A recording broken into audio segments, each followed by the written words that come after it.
Bonsoir les frères et sœurs.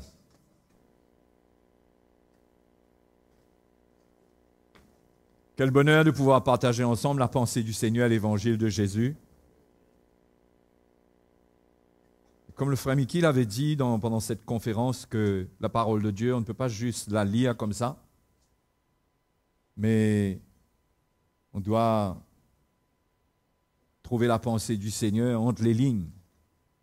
Il y a quelque chose dans l'évangile qui ne se lit pas seulement avec les yeux et qui ne s'analyse pas avec le dictionnaire Larousse, mais il faut un esprit de révélation. Alléluia. Et ce soir, avant de continuer sur ce que nous étions en train de faire, j'aimerais lire avec vous dans Romains chapitre 8, pour qu'on comprenne aussi quel est le but de la nouvelle alliance, de la loi de Christ. Pourquoi est-ce que c'est important d'obéir à l'évangile de Jésus, à la loi de Christ? Pourquoi est-ce que c'est important? Et Paul dit donc, il n'y a maintenant aucune condamnation pour ceux qui sont en Jésus-Christ.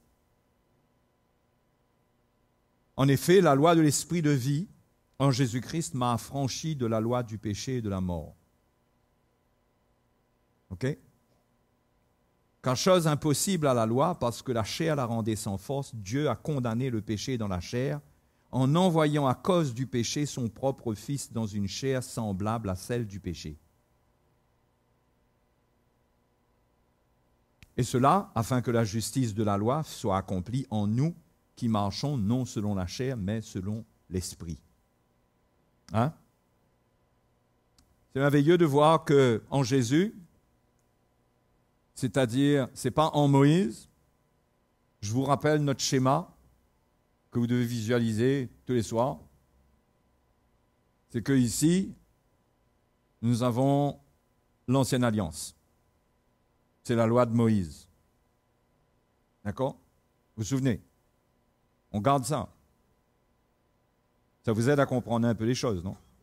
OK? Et ici, on a la nouvelle alliance, la loi de Christ. Là-bas, c'est la loi de Moïse, ici, c'est la loi de Christ. Et entre les deux, on a la croix. C'est ici. Pourquoi on prêche la croix? On prêche la croix pour appeler les chrétiens, pour appeler les hommes de là-bas à ici. Et pour avertir les chrétiens qu'il ne faut pas retourner d'ici à là-bas.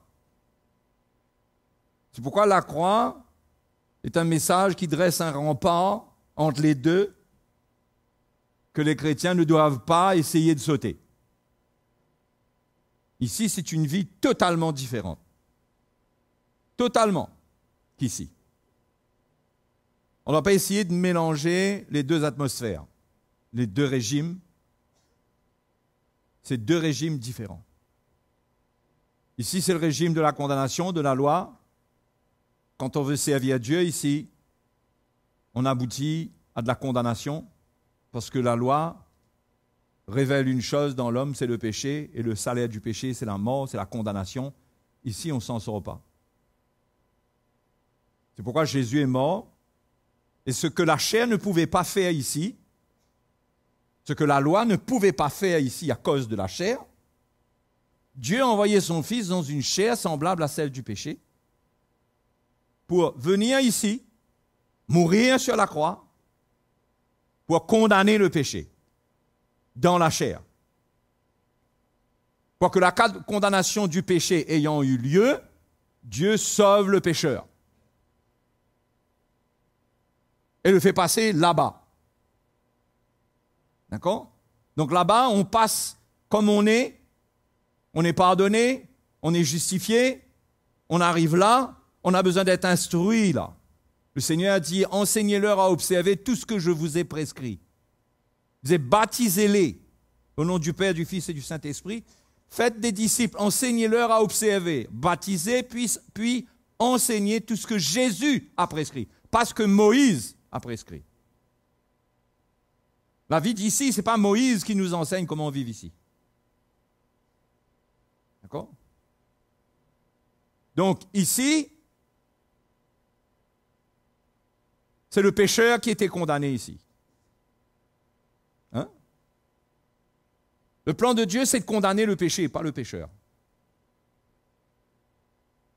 Mais ici, parce qu'il n'y avait pas l'œuvre de la croix et que Jésus n'était pas encore venu pour condamner le péché lui-même, le pécheur ne pouvait pas être sauvé de son péché. Donc le pécheur lui-même était condamné. Ici, le pécheur est condamné. Hein? Ici, le péché est condamné. Et le pécheur peut être sauvé. Ici, le pécheur est condamné et le péché continue à vivre.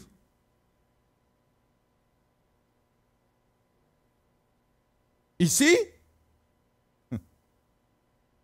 le péché est condamné, le pécheur, en tant que racheté, il ne meurt pas comme là-bas, il recommence à vivre.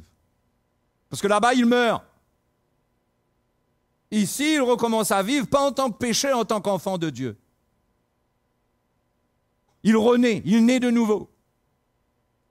Il recommence sa vie sur une nouvelle naissance, à partir de la vie de Dieu, et maintenant il doit continuer avec la vie de Dieu ici. Hein?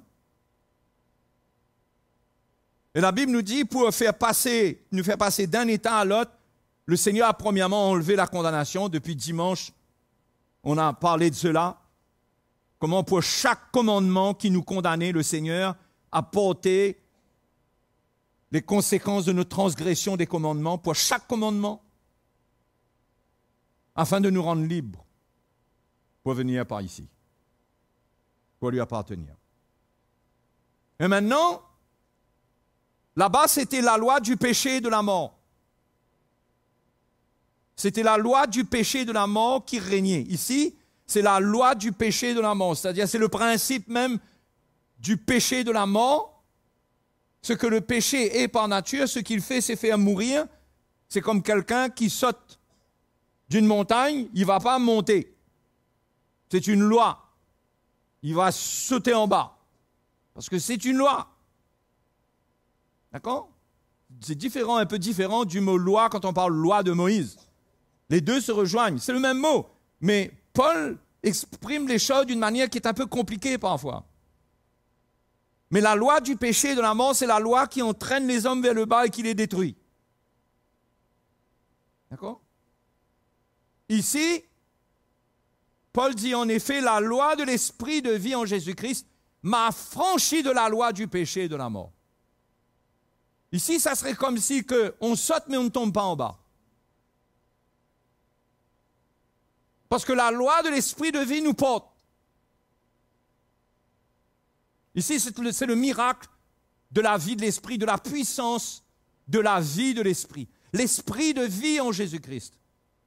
Et c'est cette puissance qu'on a besoin d'expérimenter. Si on n'expérimente pas ça ici, au fait, si on vit comme ici, on va voir qu'on va expérimenter la condamnation et la mort, on va être tourmenté. Parce qu'il n'y aura pas de puissance à l'œuvre pour nous affranchir. Ici, on va sentir que le péché veut revenir avec force. Par là, il y a une sanctification, il y a une libération.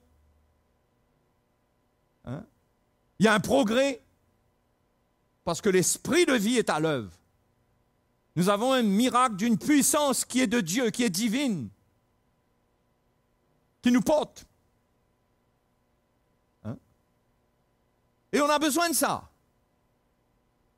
C'est pour ça qu'on a été appelés là. Parce que cette puissance de l'esprit de vie agissant, ça va nous préparer pour entrer dans le royaume éternel, qui est par ici. Là-bas, ceux qui sont par là, ils ne peuvent pas passer par là. Ils vont de l'autre côté là-bas, qui est la perdition éternelle. De ce côté-ci, quand on goûte à la puissance de l'esprit de vie, on est préparé, on est sanctifié. Il y a une œuvre de Dieu en nous pour aller dans le royaume éternel du Seigneur. D'accord?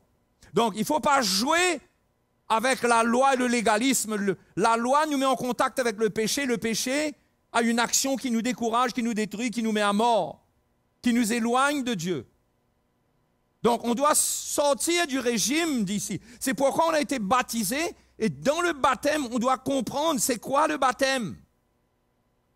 Parce que le baptême, c'est le fondement de la marche qu'on doit avoir ici.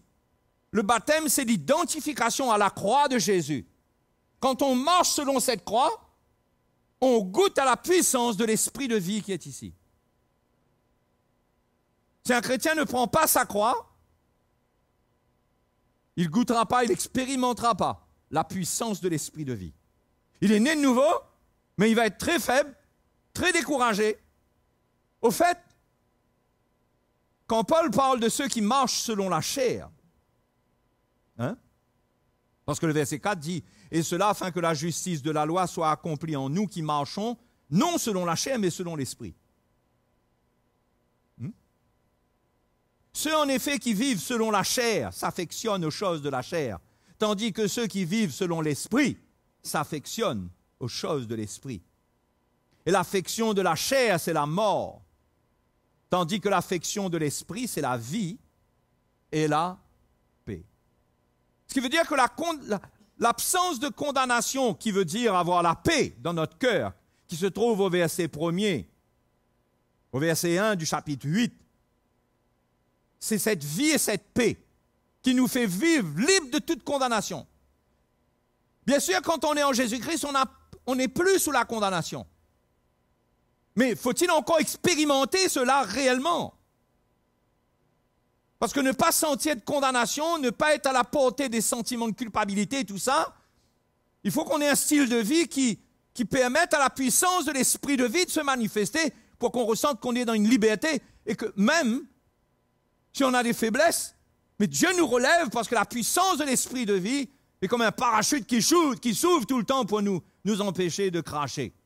Enfin, vous comprenez, cracher, tomber. Donc Paul parle de ceux qui affectionnent la chair. Si on est là et on affectionne la chair, c'est la mort. Et la définition de la mort, c'est très simple, c'est l'absence de la vie. Non? C'est quoi la mort? C'est l'absence de vie. Celui qui marche selon la chair, qui affectionne la chair, affectionner, ça veut dire, le mot grec parle de quelqu'un qui a des pensées, qui tendent, ses pensées, ses buts, ses intentions, sa manière de concevoir la vie, elle est terrestre. Oui? Elle affectionne la chair. Une définition qu'on peut donner d'un chrétien charnel, à mon avis, c'est un chrétien qui échappe de là-bas, mais quand il arrive là, il ne veut pas se soumettre à la loi de Christ. Il vit selon la chair. Il est chrétien, mais il est charnel.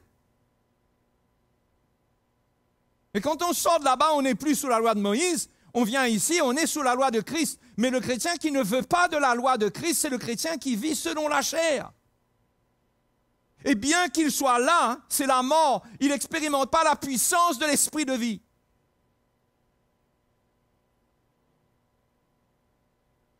Hein? Vous comprenez? Car l'affection de la chair, verset 7, est inimitié contre Dieu, parce qu'elle ne se soumet pas à la loi de Dieu et qu'elle ne le peut même pas. Or, ceux qui vivent selon la chair ne sauraient plaire à Dieu.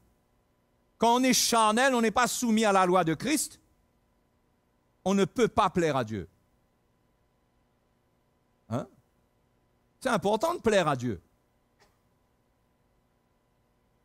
C'est pas important? Hein? Ça doit être la recherche du chrétien. On ne peut pas plaire à Dieu en étant charnel. Et on n'est pas charnel si on se soumet à la loi de Christ. Et non, on est en train de voir ensemble comment la loi de Christ se résume à un mot, donner. Donner. Ce n'est pas une philosophie, parce que c'est quelque chose qui demande qu'on s'est identifié à la mort de Jésus par le baptême, qu'on ait cru en lui, qu'on soit né de nouveau, pour aller vivre ça. Parce que même les gens qui sont perdus, ils donnent. Ce n'est pas parce que les gens qui sont perdus donnent qu'ils auront la vie éternelle. Parce qu'on n'est pas sauvé par nos œuvres, parce qu'on donne. On est sauvé parce qu'on a cru là. On a cru à Jésus crucifié pour nous. D'accord? On n'est pas sauvé parce qu'on est quelqu'un qui donne, qui fait du bien. Les bonnes œuvres ne sauvent personne. C'est la mort de Jésus qui nous sauve. Mais quand on est là, si on veut goûter à la puissance de l'esprit de vie, le mot-clé ici, c'est donner. On a vu. Le commandement ici, c'était tu ne tueras point. Ça devient ici, tu donneras la vie. L'autre extrême, on passe d'un extrême à l'autre. Tu ne tues pas, mais avec moi, non seulement tu ne vas pas tuer, mais tu vas donner la vie. Non? Là-bas, tu ne commettras point d'adultère, ben, ce n'est pas seulement ça. Quand tu n'es pas ici, bien sûr, tu ne commettras pas d'adultère, mais tu vas donner ta vie pour ta femme. Tu vas la livrer pour ton conjoint. L'un et l'autre se livrent par une identification à la croix pour l'autre. Tu ne déroberas point. Devient ici, on a vu dans Éphésiens 4, 28, que celui qui est dérobé ne dérobe plus, mais qu'il travaille pour avoir de quoi donner. La loi de Christ, c'est de donner. Et on a vu que la vie, la définition de la vie, c'est que ça passe et ça se transmet. La vie, ça ne stagne pas. La mort, c'est quand il n'y a plus rien. Quand quelqu'un est mort, il ne respire plus. Il ne peut plus prendre de l'air, il ne peut plus rendre. Non?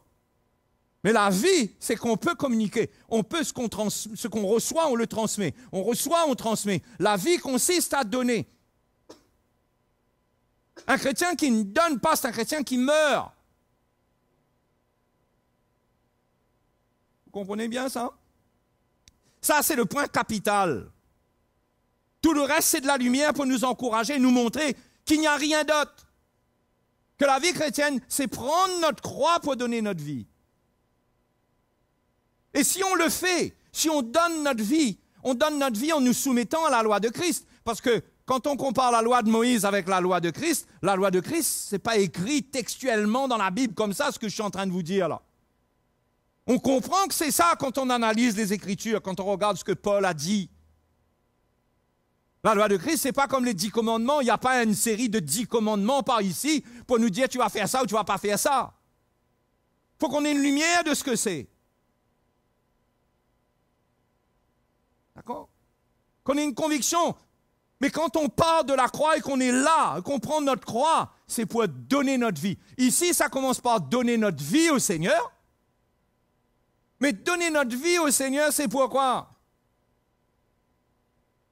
C'est pour nous identifier au don de sa vie, pour que nous aussi, nous donnions notre vie. Nous donnons notre vie au Seigneur pour donner notre vie aux autres.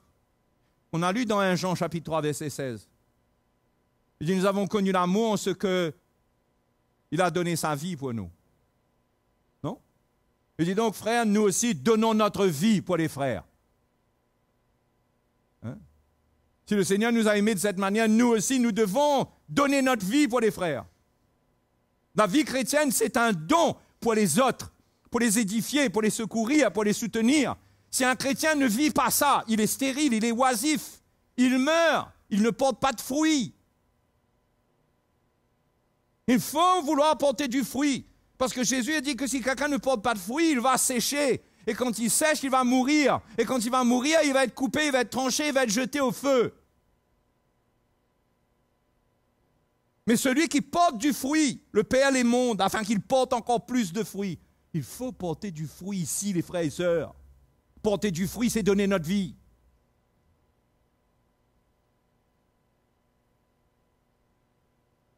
Oui ou non? Et quand on le fait, on sème notre vie et on va moissonner sa vie. On sème notre vie comme elle est. On la sème, on s'est identifié à la croix. Ce n'est pas une philosophie que quelqu'un essaye de pratiquer sans connaître Jésus et que lui aussi il va bénéficier. Non, il va bénéficier de rien du tout. Ça, c'est pour le chrétien, ça. Celui qui a fait alliance avec le Seigneur dans sa mort, Dieu est fidèle, Dieu l'accompagne dans tout ce qu'il fait. Le don de sa vie sera accompagné d'une mort à lui-même et d'une vie qui va se manifester dans sa chair, qu'il va pouvoir donner aux autres. Il va expérimenter cette puissance. Et cette vie en lui va l'affranchir de la loi du péché et de la mort. Il va en bénéficier lui-même. Il aura la vie et la paix, il sera bien. Mais il faut persévérer là-dedans. C'est comme un champ dans lequel on sème. On ne s'attend pas à avoir des tomates le lendemain quand on a semé. Après avoir semé, le lendemain, on vient, on dit, où sont les tomates? Non. On travaille, on arrose, on enlève les mauvaises herbes. Bon, je ne sais pas comment on fait, moi je ne suis pas agriculteur. Mais on persévère. Ceux qui vont dans la maturité, ce sont ceux qui prennent ce chemin. Les autres restent des bébés. Vous restez des bébés, vous êtes en lutte, vous êtes charnel, vous êtes en lutte. Et comme vous êtes charnel, vous n'avez pas la loi de Christ pour vous faire expérimenter la puissance de la loi de l'esprit de vie. Vous êtes en lutte avec vous-même, vous êtes en lutte avec vos raisonnements, vous êtes en lutte avec les faiblesses des gens, vous êtes en lutte avec l'Église, avec les serviteurs de Dieu, avec votre mari, avec votre femme, avec vos enfants, avec la vie, avec votre patron, avec le gouvernement, avec tout. Tout ce qu'un homme est là-bas, vous l'êtes ici. Parce que ce qui vous a franchi de tout ce bazar là-bas, c'est la puissance de l'esprit de vie. Et il n'y a pas d'autre moyen.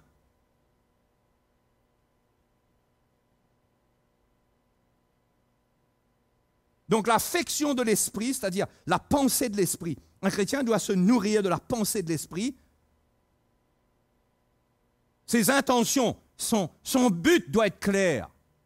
Quand il a pris son baptême, son but doit être clair. C'est de ressembler au Seigneur, c'est d'entrer dans sa gloire, c'est de grandir de gloire en gloire à son image. C'est ça son but. Il ne peut pas faire ça. C'est Dieu qui fait ça. C'est la puissance de Dieu qui fait ça. Et pour que Dieu fasse cela, Dieu lui demande d'être soumis à la loi de Christ. S'il ne se soumet pas à la loi de Christ, il est charnel, il est orgueilleux, il résiste, il n'aura rien du tout, parce que Dieu résiste aux orgueilleux. Mais s'il est humble et il se soumet, Dieu fera son œuvre. Paul dit, au temps convenable, vous moissonnerez si vous ne vous relâchez point. Vous moissonnerez la vie. Galates chapitre 6. Il dit, celui qui sème pour la chair moissonnera de la chair la corruption. Si vous êtes là, vous moissonnez pour la chair, dans une vie qui n'est pas soumise à la loi de Christ, vous moissonnerez de cette chair la corruption. C'est-à-dire le péché, les œuvres de la chair, c'est écrit dans Galates chapitre 6, chapitre 5. Mais si vous semez pour l'esprit, vous moissonnerez de l'esprit la vie. Le fruit de l'esprit, l'amour, la joie, la paix, la patience, la bonté, la douceur, la tempérance, toutes ces choses seront des fruits que vous porterez. Pour qui? Pour donner votre vie aux autres. Vous aurez de la patience envers les autres, vous aurez de l'amour pour eux, vous aurez de la joie dans votre cœur pour la communion fraternelle, vous serez en paix avec votre prochain, vous aurez de la joie dans la louange, vous serez en train de louer le Seigneur, vous serez un chrétien, vous allez goûter, vous serez comme quelqu'un qui est dans un jardin de délices. Il faut travailler à cela.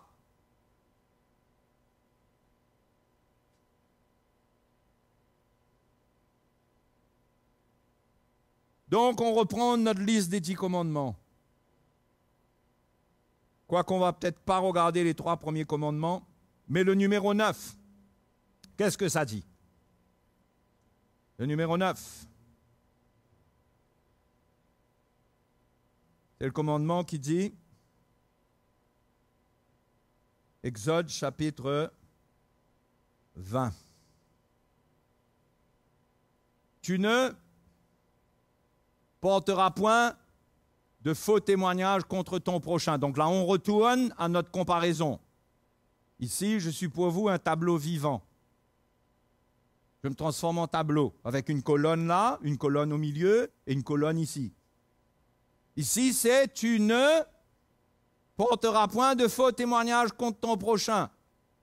Quand Jésus meurt, il prend la condamnation de cela, parce qu'il a fallu de faux témoignages pour le faire condamner. Il a pris la condamnation des hommes, ce péché, il a pris, il est mort, afin de nous amener là. Et là, ce n'est pas seulement tu ne porteras point de faux témoignages, mais la pensée va loin. Qu'est-ce que ça devient ici, ça? Plusieurs choses. Matthieu chapitre 7. L'Église, c'est pas une religion, les frères. Si le Seigneur nous conduit à être là jusqu'à dimanche, où est notre problème? Si quelqu'un ne peut pas, il ne peut pas. Mais si quelqu'un a soif, il faut le priver parce que l'autre ne peut pas. Et si vous avez soif de cette vérité, vous réalisez qu'on a besoin de ça. On ne peut pas finir. On ne peut pas finir ça à moitié. On ne peut pas manger un gâteau qui n'est pas cuit. Regardez, ne jugez point, chapitre 7, verset 1, afin que vous ne soyez point jugés. Quand vous jugez, vous portez de faux témoignages contre quelqu'un. Parce que vous jugez quelqu'un sans le connaître vraiment. Vous êtes en train de mentir à son propos. Et parfois, on porte de faux témoignages, on croit qu'on est en train de dire ce qui est vrai, là. Et parfois, même qu'on a des preuves que c'est vrai, ça reste un faux témoignage. Vous savez pourquoi? Parce que ce qu'on est en train de dire pour lui n'est plus vrai pour le Seigneur. Parce que le Seigneur est mort pour ça, pour ces choses dont on dit qu'elles sont vraies. Et on est en train de parler de choses, on est en train de regarder quelqu'un selon la chair. On est en train de porter des faux témoignages. Quand on regarde quelqu'un dans la chair, je ne dis pas qu'on ne peut pas reprendre quelqu'un, qu'on ne peut pas... Il y a des choses qui sont évidentes, qui se passent, qu'on a besoin de parler. Mais je parle de juger, je parle d'un état d'esprit où, constamment, on a toujours des soupçons, on a toujours des paroles, on a toujours des remarques. C'est un état d'esprit, ça, on juge. On porte de faux témoignages. Et Jésus a dit, ne jugez pas, afin que vous ne soyez point jugés. Finalement, la loi de Christ, quelquefois, ça nous amène à une loi que nous faisons nous-mêmes. Parce que c'est une loi de liberté.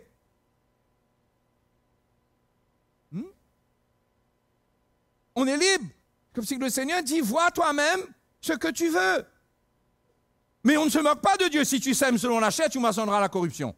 Si tu sèmes pour l'esprit, tu moissonneras de l'esprit la vie. Choisis. Tu n'es pas obligé, mais tu vas moissonner selon ton choix. Et si tu juges, le Seigneur dit jugez afin de ne pas être jugé. Regardez la suite. Car on vous jugera du jugement dont vous jugez.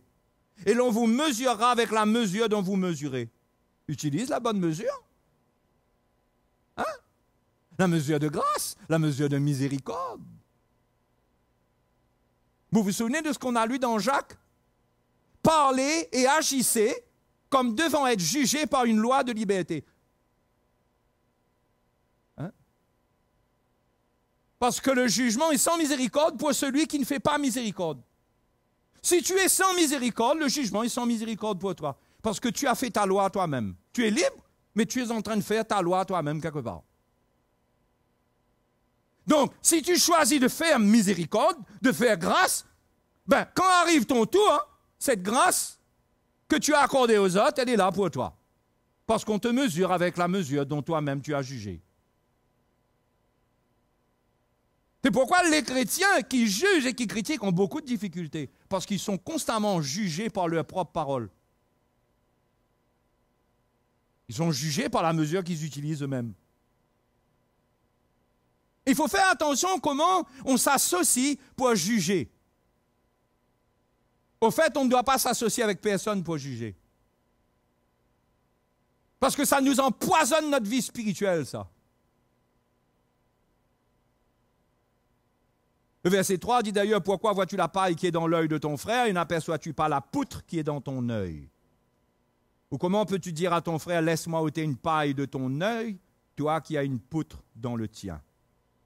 Hypocrite, ôte premièrement la poutre de ton œil et alors tu verras comment ôter la paille de l'œil de ton frère. Ici, si tu veux aider ton frère, il faut que tu acceptes que le Seigneur traite ta propre condition. Et tu ne dois pas agir comme si toi, tu n'as pas de problème. Parce que quand tu es en train de traiter une paille, tu as peut-être une poutre. Hein?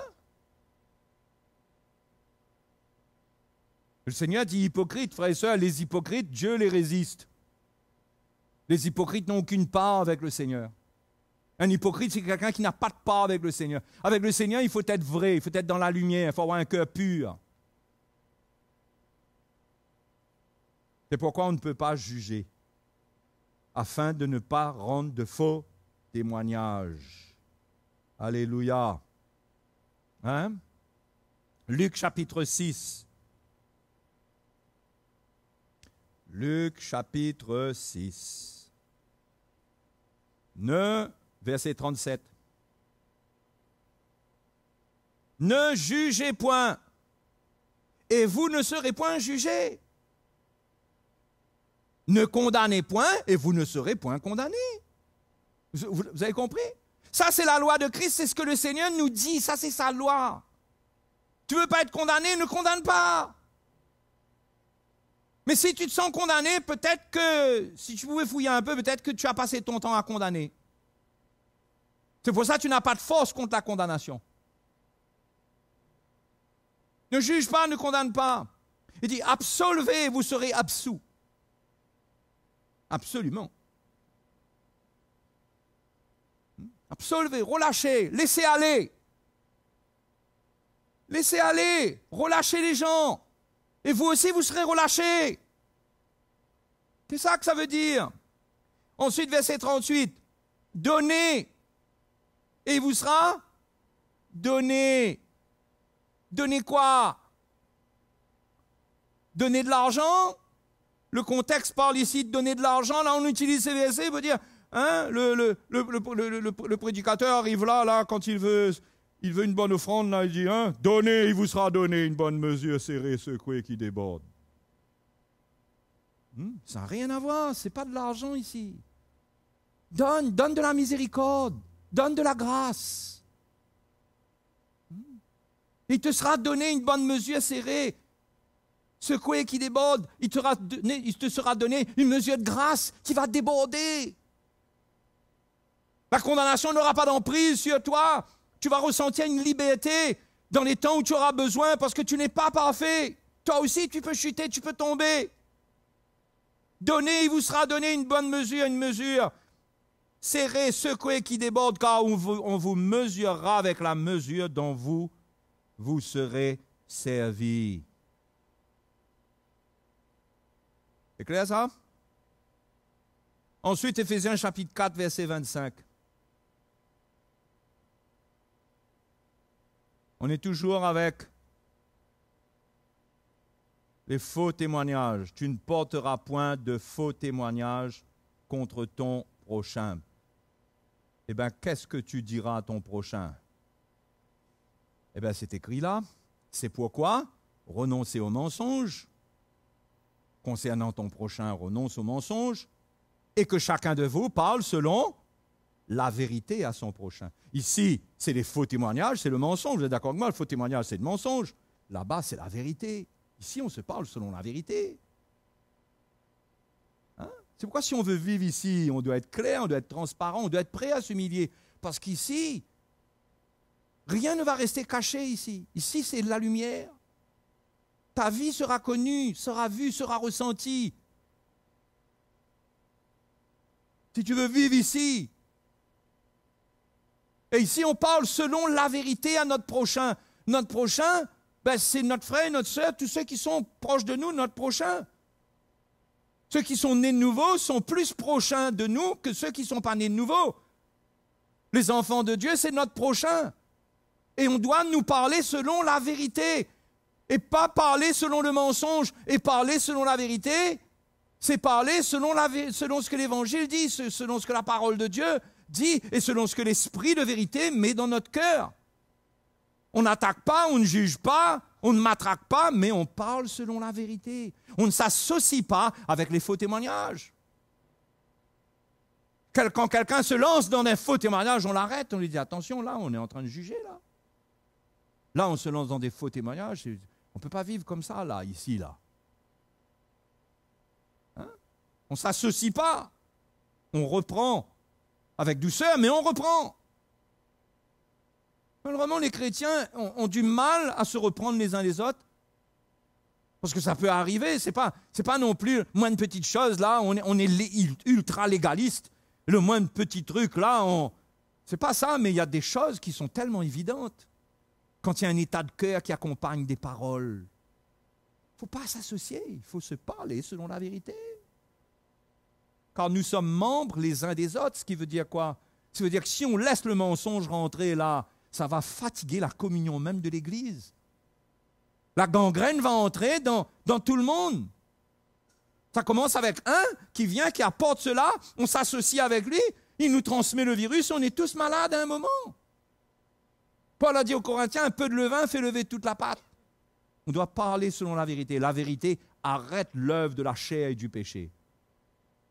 La vérité ramène l'ordre.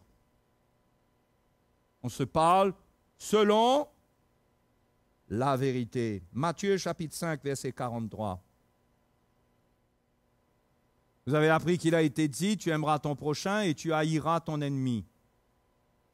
Mais moi je vous dis, aimez vos ennemis, bénissez ceux qui vous maudissent.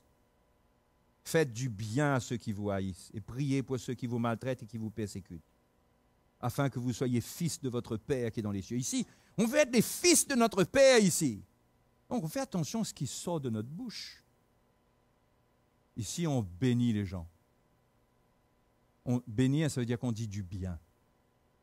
Pas de faux témoignages, on ne raconte pas d'histoire, on ne surpasse ce qui ne va pas, on parle selon la vérité, mais on bénit, on dit du bien. Même nos ennemis, on va les bénir. C'est ce que la parole de Dieu nous enseigne. Hein? On ne se laisse pas aller. Parce que ce sont nos ennemis, parce qu'ils ne sont pas de l'Église, ben on a le droit de leur donner une pluche. On se laisse aller, on parle n'importe comment, on les maltraite et on croit qu'on est chrétien, nous on est fils de Dieu, ben, ce païen-là.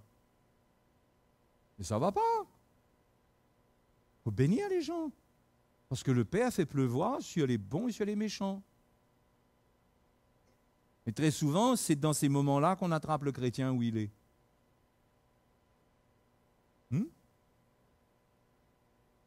Donc on dit du bien. Ça va contre porter de faux témoignages, ça. On dit du bien. Alléluia. On bénit. On s'applique.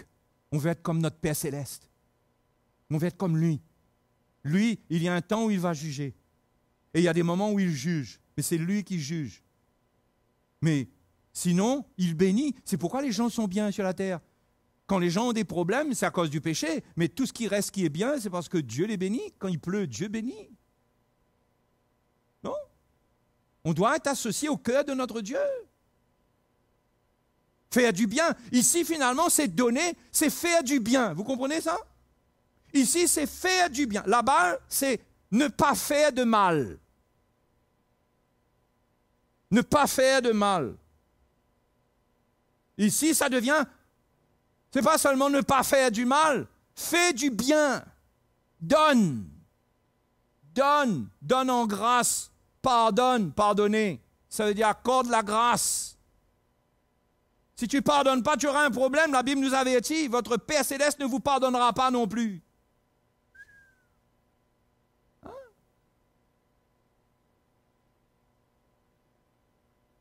Après, l'élément qui va à l'extrême de porter du faux témoignage, c'est évangéliser. Il faut porter la vérité vers les gens. Et tous ceux qui participent à des actions d'évangélisation, ils peuvent témoigner que quelque part, ça leur fait du bien. On n'explique pas, mais même dans l'Église, quand ça se passe, il y a une joie, il y a quelque chose. Parce que quand on accomplit la loi de Christ, il ne faut pas oublier, la loi de l'esprit de vie est à l'œuvre. Hein? Vous venez là? La loi de l'esprit de vie est à l'œuvre. On n'est pas bien parce qu'on a jeûné 3 jours. Parce qu'on peut jeûner 3 jours, venir là, être charnel, et le 4e jour, on recommence à ne pas être bien. Il faut jeûner, il faut prier. Mais on peut être dans une pratique de formalisme religieux et continuer à ne pas être bien. Parce que le fondement de la vie chrétienne, ce n'est pas la prière et le jeûne. C'est de comprendre avec la croix comment donner notre vie. Maintenant, la prière et le jeûne sont des moyens de donner notre vie pour les autres. D'accord? Mais souvent, les chrétiens, ils croient que là, pour entrer dans un réveil pour leur vie, il faut qu'ils rentrent dans la prière. Il faut qu'ils rentrent dans le jeûne. Mais si quelqu'un rentre dans le jeûne et la prière, mais il ne comprend pas la loi de Christ, il peut jeûner comme un pharisien sous l'Ancien Testament. Il faut comprendre ça là avant. Il faut comprendre le fondement. Et là, tout ce qu'on fait, quand on a compris et qu'on sait, on a foi dans ce qu'on est en train de faire, on a foi dans le Seigneur et on est en train d'obéir à la loi de Christ, là, il y a une foi qui va venir dans notre cœur parce qu'on sait que le Seigneur est associé avec nous là-dedans. Hein? Alors là, on obtient de l'assurance dans ce qu'on va faire et dans ce qu'on va vivre.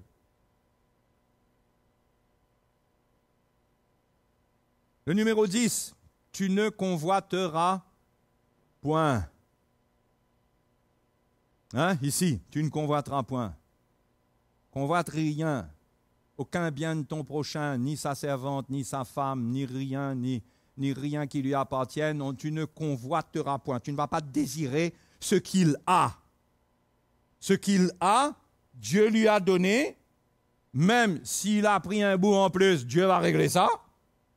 Mais toi, tu n'as pas le droit de juger ce qu'il a ou pas, ou de convoiter ce qu'il a. La vie ici, ce n'est pas une vie de convoitise où on guette et on a envie d'avoir ce que les autres ont. Ici, c'est une autre pensée. Ici, on n'est pas là pour recevoir, parce que quand on veut convoiter, c'est qu'on veut recevoir ce que d'autres ont. C'est contraire à la loi de Christ. La loi de Christ, ce n'est pas recevoir, c'est donner. Ici, je suis là pour donner. Si demain matin, il y a un milliardaire qui débarque là, mon cœur, c'est qu'est-ce que je peux faire pour toi? Seigneur, qu'est-ce que je peux faire pour cet homme? C'est pas Seigneur, qu'est-ce qu'il peut faire pour moi? Et si on agit comme ça, il n'y aura aucun milliardaire qui va se convertir. Ils vont fuir sans même laisser un billet de banque tomber à terre là. Tu ne convoiteras point. C'est pourquoi un chrétien, s'il a l'esprit, il ne murmure pas. Pourquoi on murmure? Jacques dit on murmure parce qu'on convoite. On demande, on ne reçoit pas parce qu'on convoite. On n'est pas bien, on est adultère, on est en train de vouloir ce que d'autres ont. Vous savez ce que c'est que l'adultère? Vous voulez posséder ce que l'autre a. Ça vous rend adultère parce que vous n'avez pas le droit d'avoir ce qu'il a. Ce n'est pas pour vous. Il dit donc tu demandes, tu ne reçois pas. Parce que ici, ça ne marche pas comme ça. Quand tu demandes ici, tu n'es pas le nombril du monde, tu n'es pas au centre. Tu es là, toi, pour donner. Parce que ton alliance avec le Seigneur, c'est que tu es mort avec lui pour devenir comme lui. Lui, il a donné sa vie. Toi aussi, tu es là pour donner ta vie. Et si tu es comme ça, tu comprends ça, tu te fortifies, tu pries, tu vas sentir des faiblesses, tu vas sentir que ce n'est pas évident, mais tu cherches Dieu. Dieu va t'équiper pour que tu arrives à vivre cette vie où tu peux te donner pour les autres. Et tu réveilles le péché si tu convoites. Parce que quand tu convoites, tu réveilles tous les combats qui sont dans ta chair. Parce que la convoitise amène tous les péchés qui sont attachés avec. L'adultère, le vol, même le crime. Tout le faux témoignage, tout vient avec ce grand bazar-là. Quand on ne convoite pas, on fait mourir tout parce qu'on ne veut pas ce que l'autre possède. On vit dans le contentement. On est content.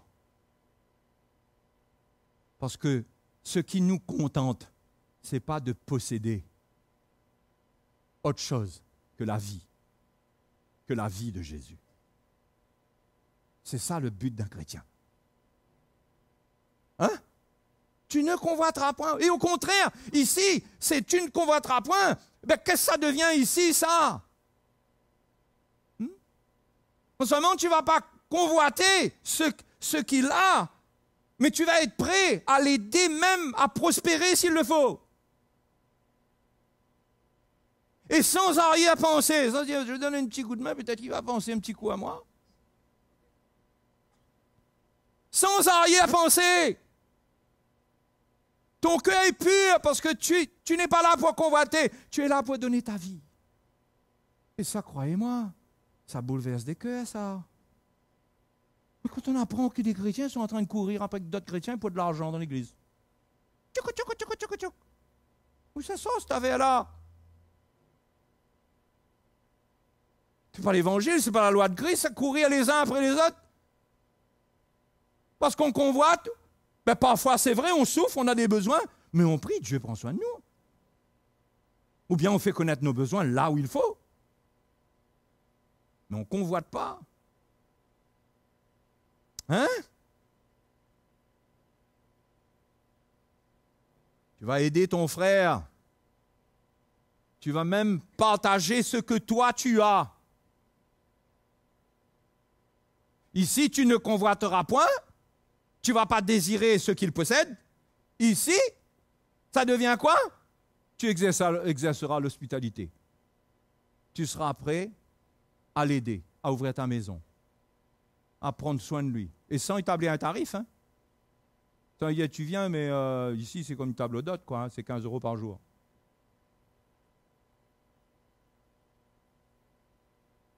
Hein? L'hospitalité. Ça ne veut pas dire que dans certaines choses qui sont organisées, il ne peut pas ne pas y avoir de tarif. Comprenez? Je parle d'une mentalité, là. Je ne parle pas de nécessité dans certains cas. Mais je parle de nous personnellement. On exerce l'hospitalité gratuitement. Ici, on a reçu gratuitement, oui ou non? On n'a rien donné pour recevoir ici. Vous avez donné quelque chose pour recevoir ici? Qu'est-ce que Jésus dit? Vous avez reçu gratuitement? Donnez gratuitement, donne gratuitement, ne désire rien.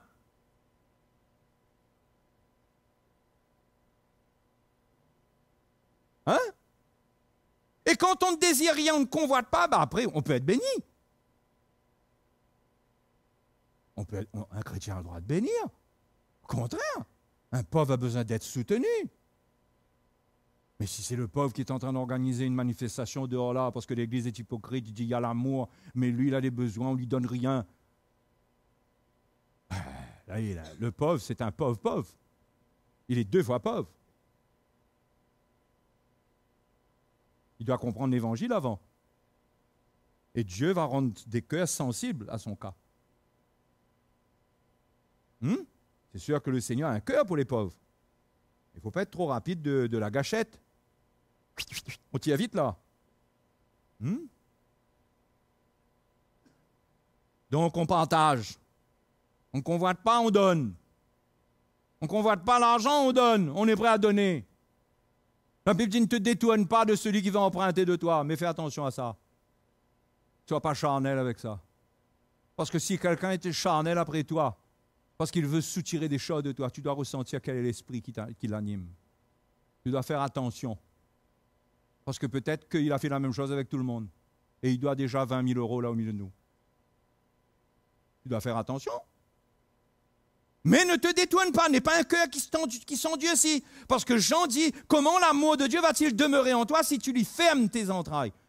S'il est dans le besoin, il exprime qu'il est dans le besoin. Sois sage, sois intelligent dans ta manière de faire. Cherche de l'aide, cherche un conseil, vois comment on peut faire, mais fais attention.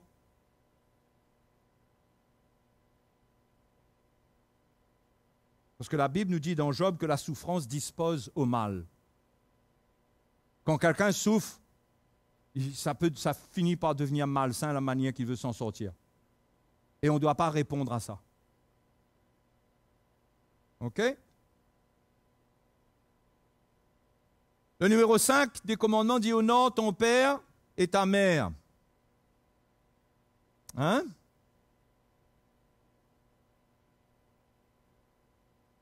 Honore ton père et ta mère. Ça demeure, ça. Éphésiens chapitre 6 nous dit, Paul dit « Enfants, obéissez à vos parents ». Parce qu'il y a un commandement avec une promesse, c'est « Honore ton père et ta mère ». Mais dans Matthieu, Jésus dit que si quelqu'un préfère son père et sa mère qu'à lui, il n'est pas digne de lui. Hein? Donc, il faut honorer nos parents, mais ne pas être émotionnel au point qu'on ne peut plus faire la volonté de Dieu. Je ne parle pas de nos petits-enfants qui doivent pointer le doigt vers nous et nous dire, du coup, tu sais ce que la parole de Dieu dit? Je parle d'enfants qui grandissent, qui commencent à comprendre c'est quoi la volonté de Dieu, qui ont des désirs de servir le Seigneur, qui ont des désirs de peut-être de se rendre chez des frères et sœurs, et on sent que leur démarche, on dirait que c'est comme l'épée qui a visité l'âme de Marie, qui l'a transpercée, quand Jésus échappé de ses mains, là, de son contrôle un petit peu émotionnel peut-être, Marie a souffert. Mais Jésus lui a dit, mais femme, qu'y a-t-il entre toi et moi? Il faut que je m'occupe des affaires de mon père, qu'il a dit à Joseph et Marie. Donc il faut un équilibre, il faut une sagesse. Mais les parents doivent se préparer, doivent comprendre où Dieu mène leurs enfants et qu'ils ne deviennent pas le Dieu de leurs enfants, mais qu'ils amènent leurs enfants au pied du Seigneur. Tourner vers le Seigneur pour connaître le Seigneur, pour que le Seigneur trace un chemin pour eux. Hein?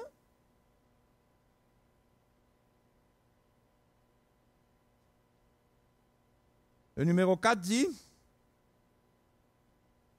souviens-toi,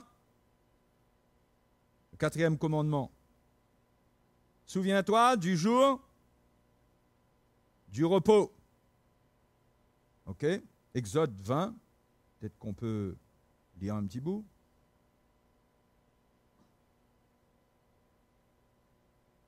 Ça va tout le monde? Vous suivez? Souviens-toi, c'est le verset 8. Souviens-toi du jour du repos pour le sanctifier. Tu travailleras 6 jours et tu feras tout ton ouvrage. Mais le 7e est le jour du repos de l'Éternel, ton Dieu. Tu ne feras aucun ouvrage, ni toi, ni ton fils, ni ta fille, ni ton serviteur, ni ta servante, ni ton bétail, ni l'étranger qui est dans tes portes. Ça va être un sacré travail si on doit faire ça avec même nos animaux. Hein. Car en 6 jours, l'Éternel a fait les cieux, la terre et la mer et tout ce qui est contenu. Et il s'est reposé le 7e jour. C'est pourquoi l'Éternel a béni le jour du repos et l'a sanctifié. Ça, c'était la loi ici, ça. Qu'est-ce que ça devient là-bas, ça? Hein? Ben, c'est écrit dans Galates. Galates chapitre 6. Regardez Galates chapitre 6.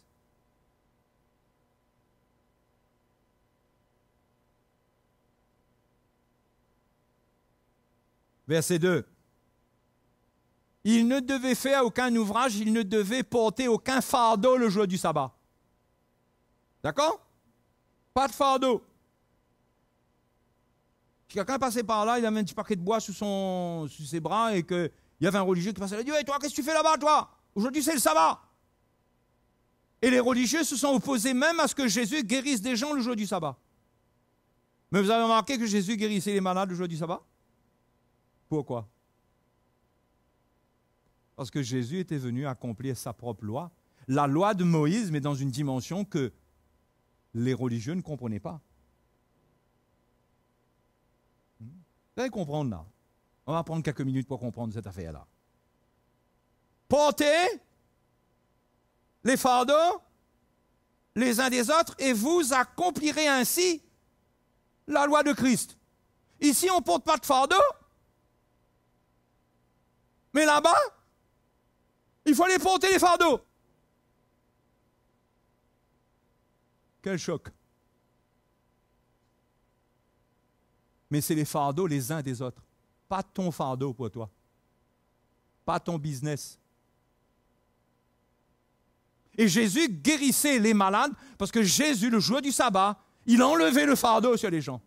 Tu as le droit de venir prendre le fardeau de quelqu'un et le porter. Mais que ce ne soit pas ton propre fardeau.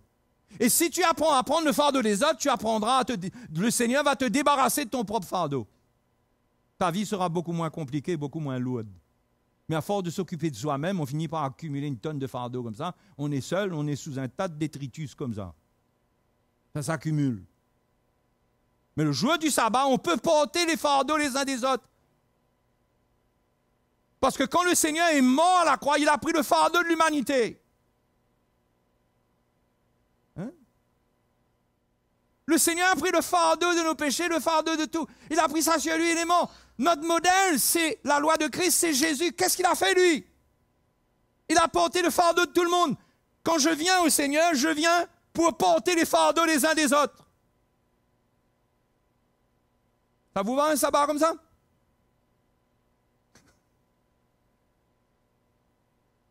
On parle que Jésus dit qu'il n'est pas venu abolir, mais accomplir. C'est ça qu'il a dit dans Matthieu 5, 17.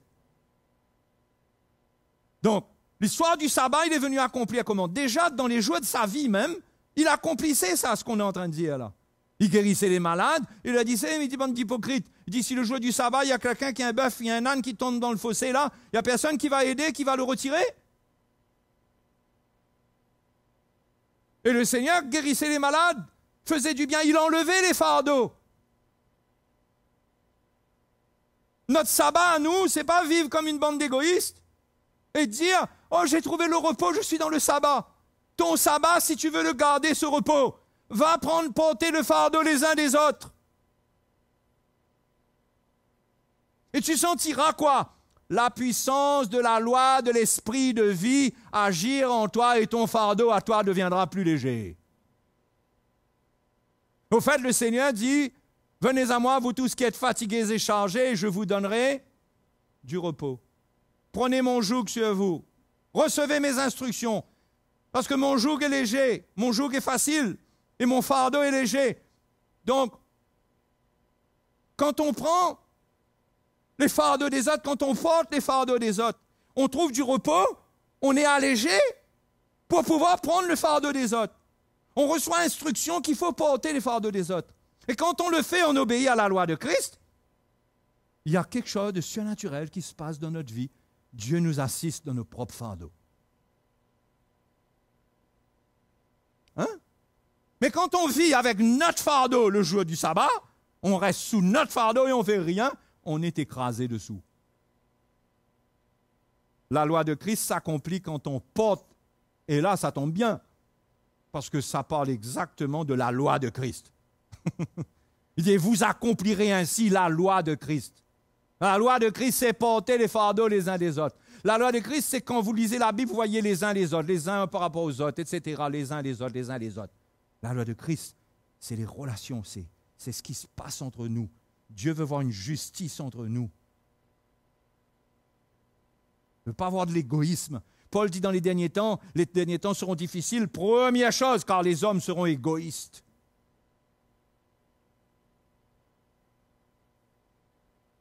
Hein? Ésaïe 58.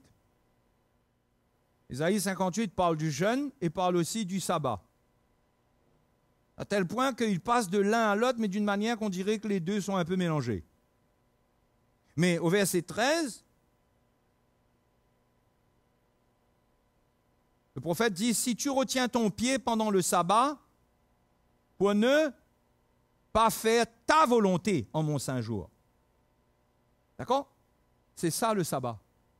C'est ne pas faire notre volonté.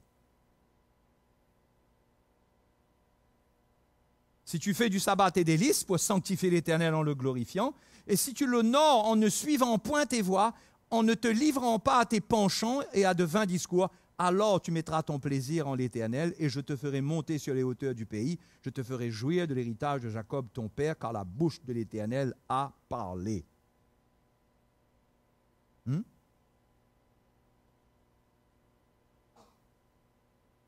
Le Seigneur reprochait à son peuple que le jour du sabbat, ils faisaient leur propre volonté. Ils faisaient leurs affaires, ils se livraient à leur penchant. C'est pourquoi ici, il nous avertit, la loi de Christ, vous savez, les prophètes ont prophétisé concernant la loi de Christ, beaucoup. C'est pourquoi ici, on n'est pas là pour faire notre volonté, pour chercher nos intérêts, mais on doit porter les fardeaux les uns des autres.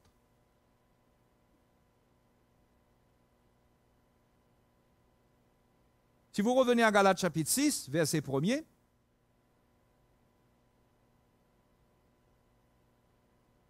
frères, si un homme vient à être surpris en faute, vous qui êtes spirituels, redressez-le avec un esprit de douceur. Prends garde à toi-même de peur que tu ne sois aussi tenté. Portez les fardeaux les uns des autres et vous accomplirez ainsi la loi de Christ. Si quelqu'un est surpris en faute, ne va pas mettre un fardeau sur lui. Prends son fardeau. Parle-lui selon la vérité. S'il faut le reprendre selon la vérité, tu le reprends. Mais fais-le avec douceur. Ne va pas l'écraser. Au fait, dans l'Église, il devrait y avoir un amour tel qu'on devrait pouvoir se confesser les péchés les uns aux autres, se parler les uns aux autres, pour prendre le fardeau les uns des autres, pour prier les uns pour les autres, afin d'être guéris. Ça devrait être ça. Mais si dans l'Église, il n'y a pas une obéissance à la loi de Christ, mais personne ne va vouloir vivre ça. Parce que le moment qu'on partage un fardeau, le moment qu'on partage une faute qui nous écrase parce qu'on se sent condamné, on a besoin de quelqu'un qui va nous aider. Le moment qu'on le fait, si on le fait avec quelqu'un qui ne comprend pas la loi de Christ, mais qui vit avec la loi de Christ comme étant avec la loi de Moïse, mais il va nous écraser. Au lieu de porter notre fardeau, il va mettre un fardeau de condamnation sur nous. Et ça va nous. C'est pourquoi, juste après, Paul dit portez les fardeaux les uns des autres. Tu surprends quelqu'un en faute. Mais ça peut arriver que quelqu'un est en train de faire quelque chose qu'il ne faut pas. Va pas le bastonner, l'écraser. Mais aide-le, retire le fardeau, encourage-le, reprends-le avec douceur. Il n'y a pas de condamnation, ça, dans la douceur. On va lui parler avec amour. Pas d'un esprit de condamnation, de manière à ce que quand il sort de là, parce que, vous savez, quand on fait une faute, là, on est fatigué, ça nous fatigue, non? Ça dépend de la grosseur de la faute, vous me direz. On a besoin d'être aidé. Le Seigneur ne veut pas que son peuple reste sous condamnation. Il faut un esprit de grâce qui vient. C'est pourquoi on a lu tout à l'heure, donnez, il vous sera donné. Donne. Absous. Ne condamne pas. Donne. Et c'est l'occasion pour toi d'investir pour ta propre vie. Quand tu fais cela, tu investis pour ta propre vie. Parce que tu auras besoin demain. Toi-même, tu as des faiblesses, tu vas passer, tu connais le chemin par lequel tu vas passer demain. Hein? La Bible nous dit de prendre garde, dit que celui qui est debout, qu'il prenne garde de tomber. Moi, je vous dis, si je pose la question à tout le monde ici, là, tout le monde ici, là, depuis là-bas jusqu'à là-bas, pas la question. Est-ce que tu peux tomber dans l'adultère?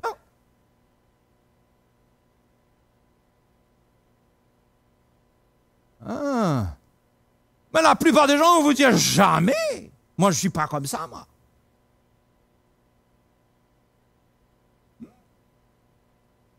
Et pourquoi ne juge pas? Parce que tu ne sais pas, toi. Parce que, vous savez, notre faiblesse, c'est quoi? C'est qu'on se croit debout.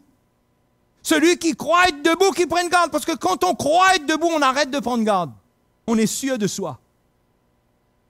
Non, mais attendez, les frères et sœurs, je ne suis pas en train de vous dire, là, qu'il y a des choses qui vont arriver. Je dis que dans nos pronostics, on n'inclut pas qu'il y a des choses qui peuvent nous arriver. Ah, jamais!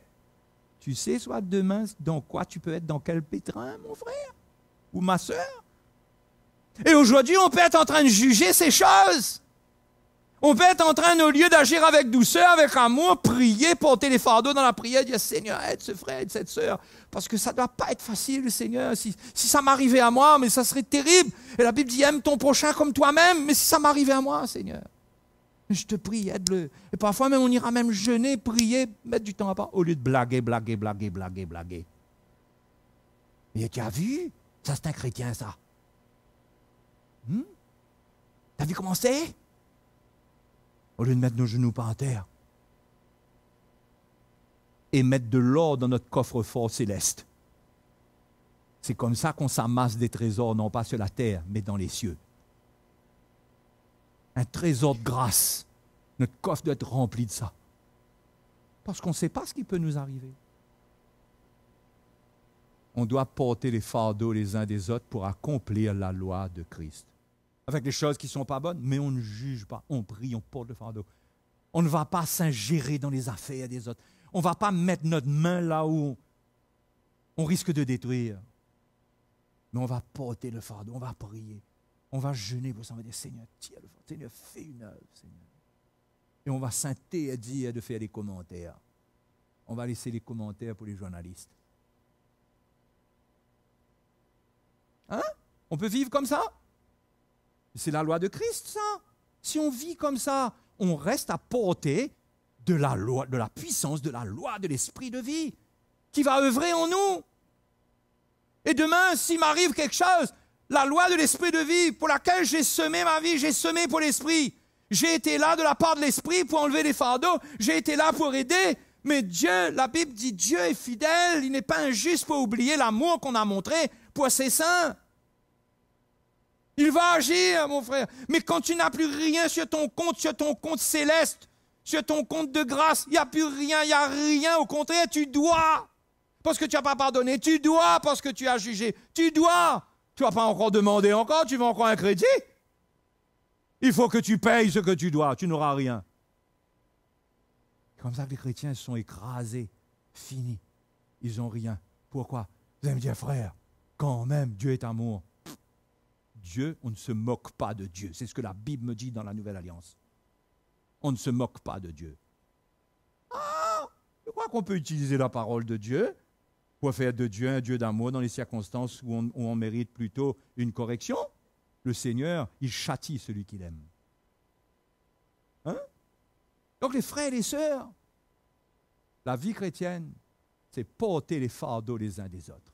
Ce n'est pas rajouter des fardeaux. Vous savez, quand vous causez sur quelqu'un, dans l'esprit, vous rajoutez des fardeaux. Vous rajoutez des gens. Vous ne savez pas où les conversations finissent. Vous dites à une personne, dis pas ça à personne. Hein? Tu parles, est parti, les histoires parties. Est rendu chez la grand-mère qui ne connaît même pas le Seigneur là-bas de l'autre côté. C'est parti. Tu es en train de salir ton frère, salir l'église, scotché, linge sale. Il lave en famille. Et on est pur. On garde un cœur pur. Et Dieu fait son œuvre. On discipline qui il faut discipliner. On s'associe. On est là pour le bien des uns et des autres. Jamais pour détruire. Amen.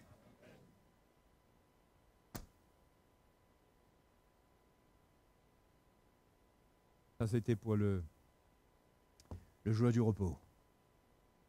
Donc, oubliez le jour du repos où vous n'avez rien à faire. Le jour du repos, c'est va, délivre ton prochain, fais du bien. Tu veux vivre dans le repos? Ton repos, c'est de t'identifier à la croix. Prends ta croix. Soulage les autres. Fais comme Jésus. Le jour du sabbat, qu'est-ce qu'il faisait?